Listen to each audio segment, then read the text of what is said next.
So I'm here in uh, 1611's finest. This is second floor Rue Blue sa entrance ng Brookside.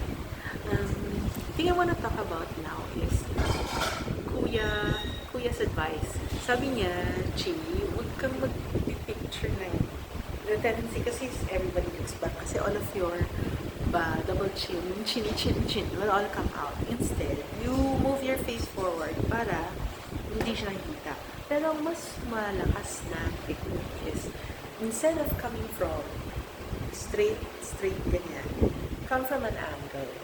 Kasi kahit hindi may forward yung mukha mo, nakatago yung double chin mo.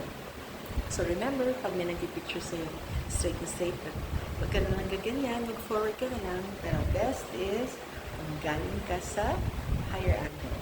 O, last tip niya, if you're gonna smile ganyan, mas bilog-bilog. So he said, you should drop your jaw.